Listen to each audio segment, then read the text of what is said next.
જય સ્વામિનારાયણ મિત્રો, સવારના બધાને મારા જય સ્વામિનારાયણ.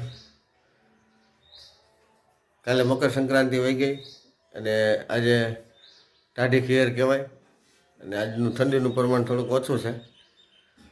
તો સવારમાં અત્યારે હવે આપણે સુખડી બનાવવાની છે. સુખડી બનાવી નાખી, ગોળ ભાંગી રાઈ ક્લાસ ફર્સ્ટ ક્લાસ.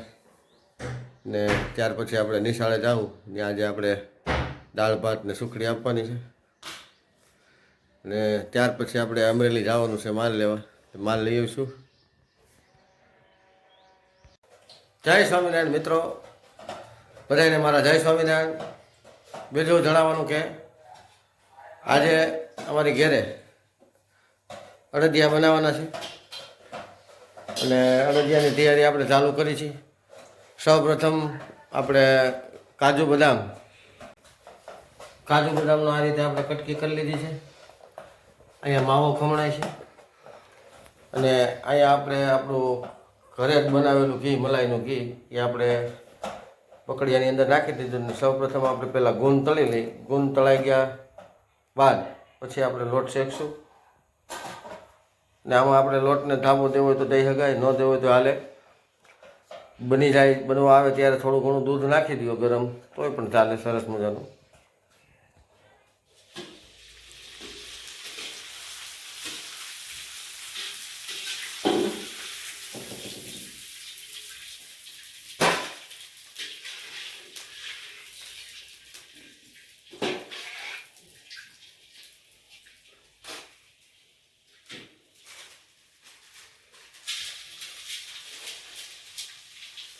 આ રીતે આપણે ગુંદ તળે છે.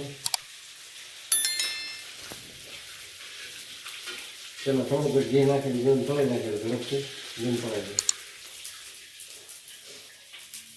બીજી પડી ગઈ છે.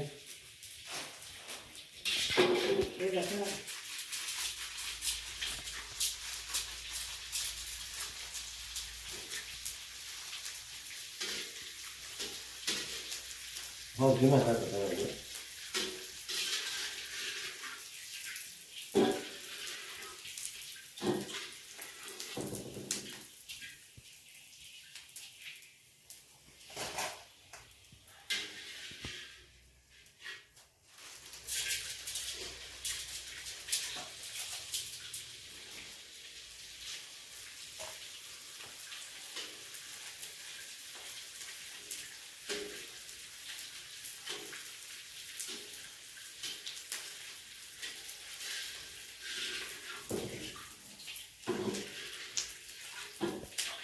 ગુંદ તળી લીધો છે.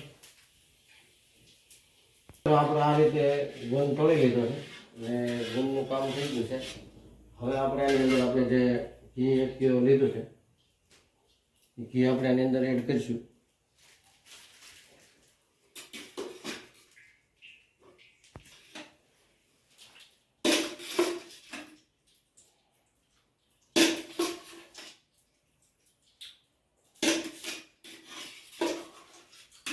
મિત્રો ઘી નાખી દીધું છે. હવે આપણે આ અડદનો લોટ જે આપણે દળાવ્યો છે કરકરો એની અંદર નાખીશું.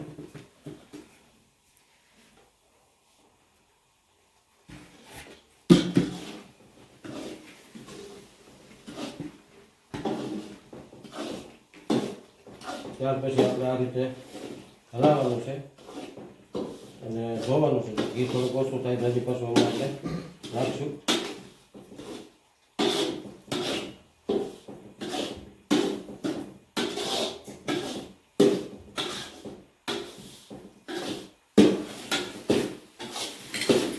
તો મિત્રો આ રીતે આપણે આને હલાવવા કરવાનું, એક જગ્યાએ સ્થિર નથી રહેવાનું, નકર કાળું થઈ જાય.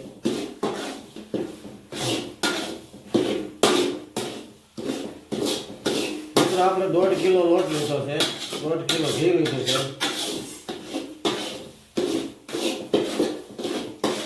અને 500 ગ્રામ માવો,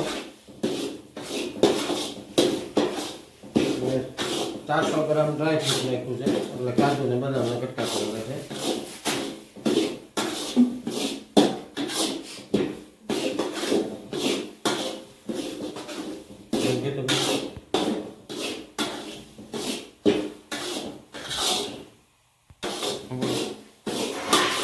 આ રીતે હલાવવાનું ચાલુ જ રાખવાનું છે અને ધીમો ગેસ રાખવાનો છે.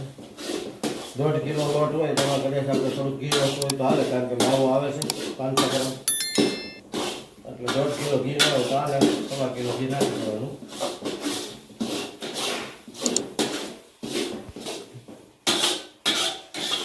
મિત્રો આખી રેસીપી મારી જો તમારે જોઈ હોય ને તો નીચે લખી રાખું છું, તમે જોઈ શકો છો અડદિયાની આપણે આખી રેસીપી. અને આપણે કોઈ આમ વીઆઈપીથી નથી બનાવતા, દેશળ ભાષામાં જેમ પહેલાં લોઢિયા બનાવતા ને એની પાસે આપણે શીખ્યા એ રીતે આપણે આ અડદિયા બનાવી. પણ વધારે મળે છે, પણ એમ કે આપણે આ આપણું ઘરનું ઘી મળેલું કેવું છે એમાંથી આપણે બનાવીએ તો આ ચોખ્ખું આપણે મજા આવે ખાવાની. ભેળસેળ વાળું નહીં કોઈ વસ્તુ, બધી ઓરિજિનલ વસ્તુ આપણી રાખીએ. બધી બજારમાં સારા જ મળે છે, મોંઘા ભાવના મોટી કિંમતના 100-200 રૂપિયાના કિલો મળે, ઓરિજિનલ જ મળે. એની કરતાં આપણે આ સસ્તા પડે ઘરે બનાવી. અત્યારે હજી આપણો આ લોટ વ્હાઈટ છે, એકદમ બ્રાઉન થઈ જાય ત્યાર પછી આપણે એની અંદર માવો એડ કરીશું. માવો થોડોક પડી જાય.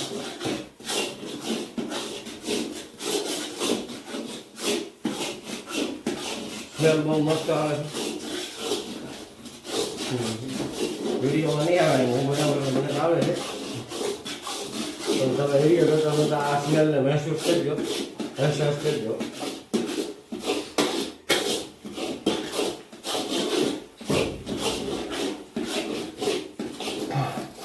જો મિત્રો આ લોટનો કલર નોખો કરવા મળ્યો છે અને ઘી ને લોટ બે અલગ અલગ થવા મળે, કલર ચેન્જ થવા મળ્યો છે.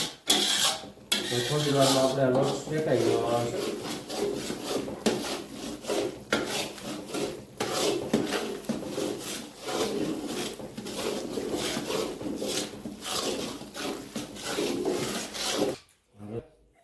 આપણે માવો નાખી દીધા એની અંદર, લોટ આપણો બ્રાઉન થઈ ગયો એકદમ. માવાનો લોટનો કલર એક થઈ ગયો. મિત્રો ધીમે ધીમે ધીમે આપણી ચાળણી હવે ઉકળવા મળી છે. આપણે હલાવવાનું કામ ચાલુ રાખશું, એટલે જેમ બને એમ ઝડપથી આપણી ચાળણી ફર્સ્ટ ક્લાસ થઈ જાય. અને 1.5 તારની આપણે ચાળણી લેવાની છે. આ રીતે હલાવવાનું કામ ચાલુ રાખવાનું.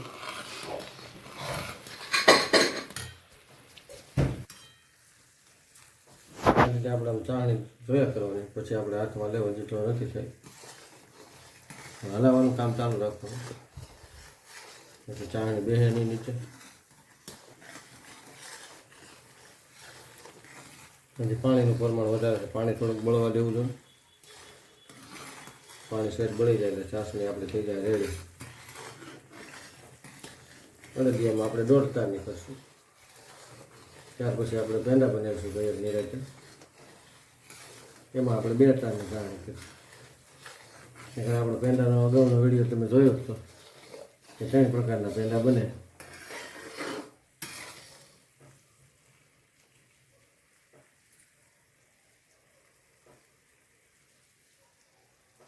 ત્યારે હજી 1/2 તાર થાય. તો મિત્રો ચાસણી આપણી રેડી તૈયાર થઈ ગઈ છે. અને આ રીતે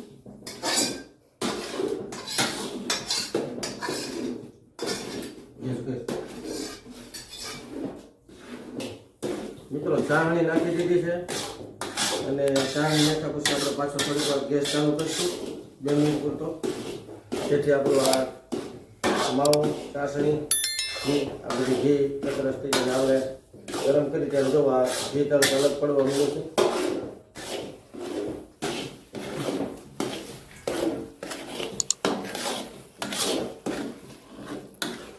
તો થોડાક પોચા કરવા હોય એની માટે આપણે થોડુંક અમથું દૂધ નાખશું, એટલે સરસ પોચા થાય અને ક્વોલિટી બેસ્ટ. દૂધ ગરમ કરી અને ઠારી અને પછી આમાં નાખવાનું છે. હવે આપણું ગોળ અને ડ્રાયફ્રૂટ છે એ આપણે આની અંદર એડ કરી દેવું.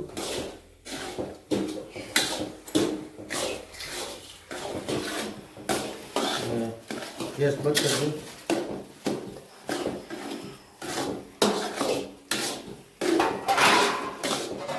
બે મિનિટ જ ગેસ આપવાનો, તરત બંધ કરી દેવાનો. નાખજો બધું.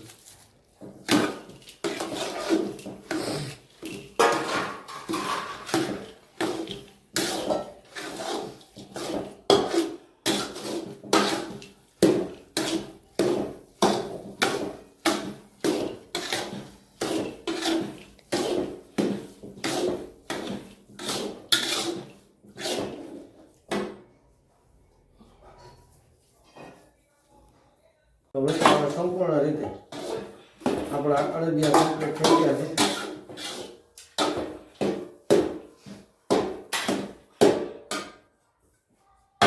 હવે આપણે નીચે ઉતારવી.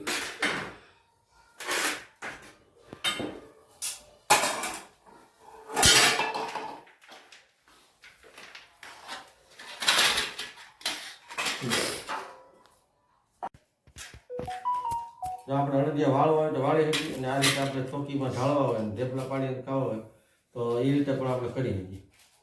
આપણે અનુકૂળતા ટૂંકમાં આપણે ઘરે બનાવીએ, ગેસમાં બનાવે તો વાળીને જ બનાવવા પડે, અને આ તો આપણે ઘરે ખાવાના એટલે આ રીતે બનાવીએ તો હાલે.